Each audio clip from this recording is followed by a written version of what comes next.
मनसे आणि शरद पवार गटाचा आज संयुक्त वचननामा जाहीर होणार आहे।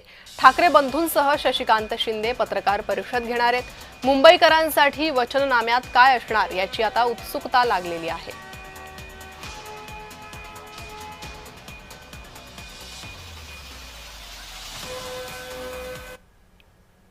आणि या संदर्भात अधिक माहिती घेणार आहोत। आमचे प्रतिनिधी मनोज दयाळकर सध्या आपल्या सोबत जोडले गेले आहे। मनोज, आज वचननामा प्रकाशित होणार आहे, काय काय मुंबईकरांसाठी या वचननाम्यात असू शकतं?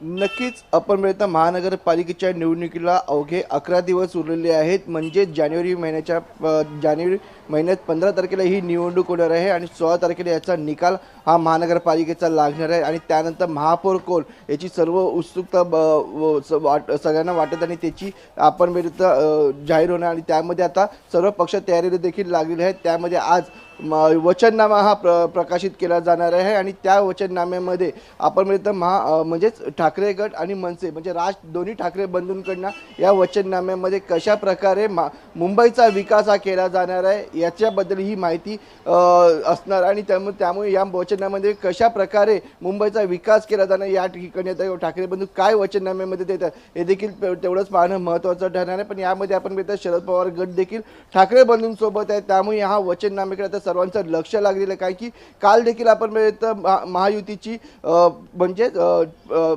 आपण मिळतं या ठिकाणी पूर्णपणे संवाद झाला। त्यामध्ये मुख्यमंत्र्यांनी देखील या ठिकाणी सांगितलं की संवाद ही टोळी आहे, चोरणारी टोळी आहे आणि आपण मिळतं या ठिकाणी आता या जाहीरनाम्यामधून कशा प्रकारे महायुतीला ठाकरे ब्रँड हा उत्तर देते हे देखील तेवढंच पाहणं महत्त्वाचं आहे। कारण की संपूर्ण विकास हा भाजपकडनं केला जाईल असं भाजपकडनं म्हणजेच महायुतीकडनं बोललं जातं आणि त्याला कशा प्रकारे खोडून हे आता महाविकास आघाडी म्हणजेच ठाकरे ब्रँड काढणार आहे हे देखील त्या वचननाम्यामधून तेच पाहणं महत्त्वाचं ठरणार आहे। जी मनोज, साधारण किती वाजता हा वचननामा जाहीर होऊ शकतो?